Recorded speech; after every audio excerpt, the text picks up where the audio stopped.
WrestleMania Night 1 was boring, and I know what you're going to say. Mass Hope, you're so negative, you're hung like a horse. All the usuals. But it's not just me saying it. People who are actually in the audience are saying that it was boring. A few comments I seen, they said this was basically an episode of Monday Night Raw with special entrances. Someone else said specifically about Charlotte Flair versus Tiffany Stratton that their section was completely bored. Now, in my opinion, only matches that were WrestleMania matches was Jacob Fatu versus LA Knight and Seth Rollins, Roman Reigns, and CM Punk. Jacob Fatu 100% earned his win. LA Knight did lose some aura, and this wasn't really the meat slapper that I wanted, but it still was practically match of the night if Seth Rollins, Roman Reigns, and CM Punk match didn't happen. Why would Paul Heyman turn on CM Punk and Roman Reigns? Only way it makes sense to me if Paul Heyman is ready to retire. CM Punk left him, and Roman Reigns did nothing but abuse him. So Paul Heyman turning heel makes sense for a little bit, and then walk off into the sunset. Charlotte Flair versus Tiffany Stratton was a disaster.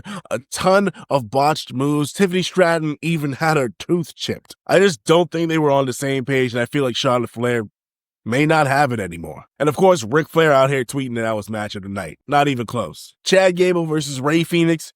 Nobody cared when Rey Fenix came out. I didn't even know that he was the replacement for Rey Mysterio. If you don't know, Wrestling Observer is reporting that Rey Mysterio got a groin tear after Brutus pulled him out of the ring. Why would you have someone have a match right the day before WrestleMania? It doesn't make any sense to me. Especially an older veteran Hall of Famer. You should really have him resting up for the next night.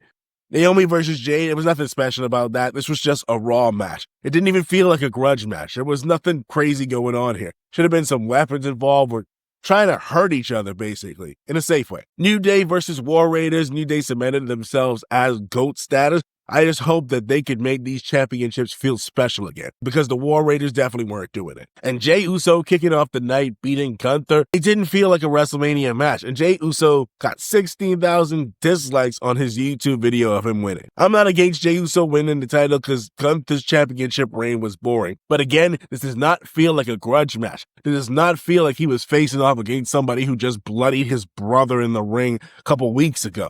This was a basic, by-the-book singles match, and nothing really special happened to make it feel like a grudge match. One more thing that probably didn't help WrestleMania, the Hall of Fame the night before went way long, and everybody in the audience was sleeping, but no superstar would leave because, they'll get in trouble because it's Triple H.